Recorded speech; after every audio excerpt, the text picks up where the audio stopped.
Hello learners, today we are going to look at a Bengali collection of poems called Abol Tabol, written by SUKUMAR Ray. The lecture is going to be entirely in English. Abol Tabol, literally in English, means the weird and the absurd. Coming to this collection, it's a Bengali children's poems and rhymes collection composed by Ray during the period 1915 to 1923 in Bengal. Sukumar Ray began writing for his father's magazine meant for children called Sandesh, which first appeared in the year 1913. Most of the poems in Abol Tabol first appeared in this children's magazine named Sandesh. 39 poems and 7 untitled quatrains, which had first appeared in Sandesh, were part of the collection Abol Tabol. 7 other poems were written by Ray and added to the compilation of poem later, which formed Abol Tabol, which was first published on 19 September 1923, published by U. Ray and Sons. The poems in Abol Tabol all belong to the genre of literature called literary nonsense. Let us delve deep into what is literary nonsense. Literary nonsense often does not follow what is common sense, but it creates an entirely new world through manipulation of language. Literary nonsensical work constructs, then deconstructs the very meaning of day-to-day words used, and through this process of construction and deconstruction reveals how arbitrary the meaning or semantics of language really is. There is an inherent complexity in the works of literary nonsense, even though they might have a very simplistic appearance. The poems in Abol Tabol belonging to the genre of literary nonsense continually balances between sense and nonsense as we understand it. The poems remain logical, even though it may at first glance appear to be completely illogical. These poems are light verse. They commonly use colloquial language, bank on puns, and treat the subjects with good-natured satire. No doubt this collection is considered appropriate for children because of their inherent humor and nonsensical nature. However, at a deeper level, these poems contain invaluable germs of political satire written during the time of the colonial rule of India. Literary nonsense traces its roots in the nursery rhymes of Mother Goose. Even rhymes such as Hey Diddle Diddle contain elements of nonsensical verse. Most scholars, however, identify the true beginning of literary nonsense in literature with the works of Edward Lear and Lewis Carroll, both of whom are English Victorian-era writers. Edward Lear is known for his poem The Owl and the Pussycat, his books of limericks, including the aptly titled Book of Nonsense. Lewis Carroll is also known for his contribution to the field of literature with his works like Alice in Wonderland and Through the Looking Glass. His poems like Jabberwocky and The Hunting of the Snark turned children's nonsense verses into a Victorian forte. Lesser-known practitioners of literary nonsense include Thomas Love Peacock, who wrote ironic humor in his verses. Poems belonging to the genre of literary nonsense might mean little or nothing to the average reader. In these poems, the poets invent words themselves. Lewis Carroll combines two words into one new word to formulate a portmanteau. And because of this process, we come across weird sounds and words in his poems.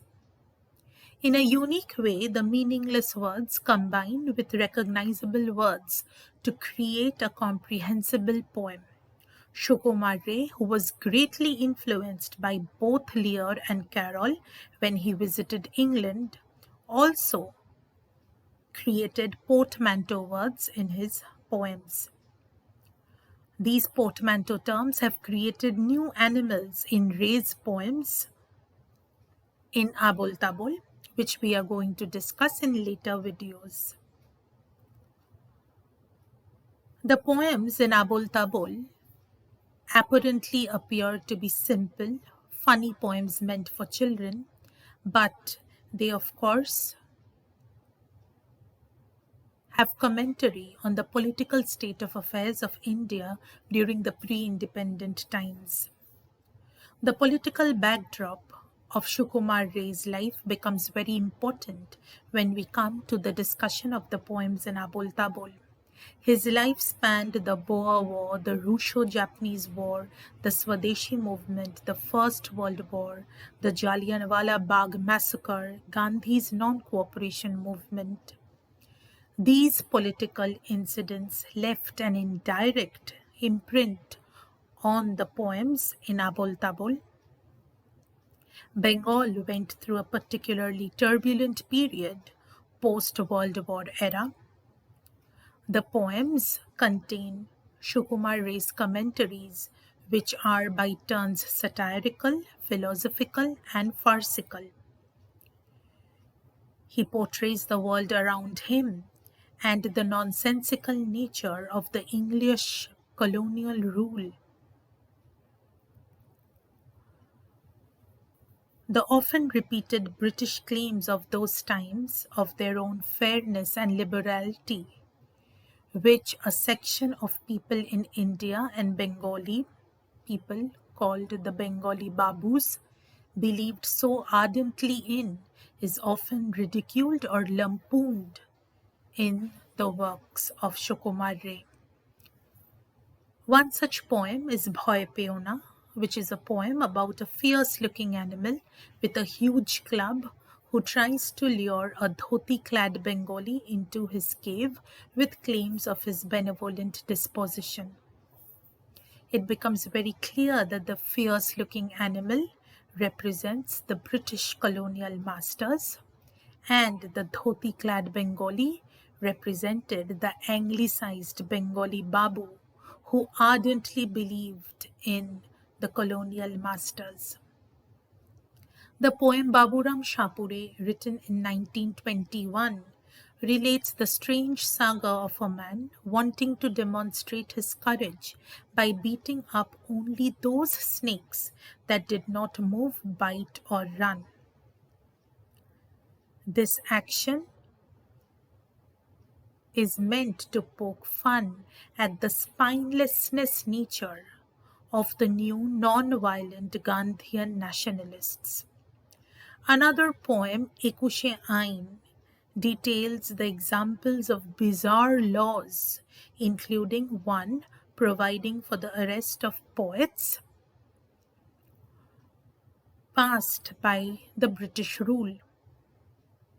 This must have reminded contemporary adult readers of the new laws with which the British Raj had sought to stifle the Indian voice of nationalist consciousness and dissent to colonial rule in the 1920s.